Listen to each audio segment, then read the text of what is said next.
স্বরাষ্ট্রমন্ত্রী সালাউদ্দিন আহমেদ বলেছেন, দুবাইয়ে গ্রেফতার পুলিশের সাবেক মহাপরিদর্শক বেনজির আহমেদকে দেশে ফিরিয়ে আনার বিষয়ে এখনও দেশটির তরফ থেকে কোনো জবাব মেলেনি।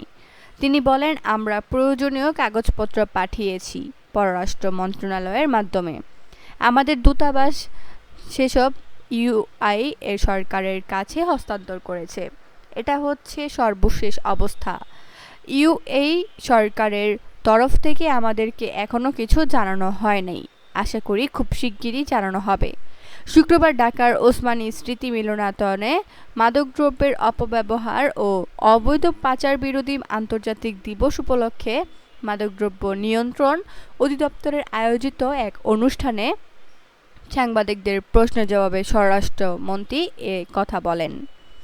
বেনজির আহমেদকে দেশে ফেরানোর বিষয়ে অগ্রগতি জানতে চাইলে মন্ত্রী বলেছেন, তাকে গ্রেফতারের খবর দুবাই থেকে মেইলে জানানোর পর তার ৩০ দিনের মধ্যে তারা কাগজপত্র পাঠানোর জন্য বলেছিল, কিন্তু ৩ দিনের মধ্যেই সেসব প্রয়োজনীয় কাগজপত্র পাঠিয়ে দেওয়া হয়।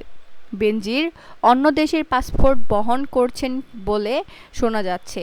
এ বিষয়ে তাকে ফেরানো কঠিন কিনা জানতে চাইলে সালাউদ্দিন বলেন, আমরা এখনও ইউএই সরকারের রিপ্লাইয়ের জন্য অপেক্ষা করছি। তার সর্বশেষ অবস্থান সম্পর্কে আমরা যতটুকু জানি সে ফেডারেল পুলিশের কাছেই আছে, তাদের হেফাজতে আছে।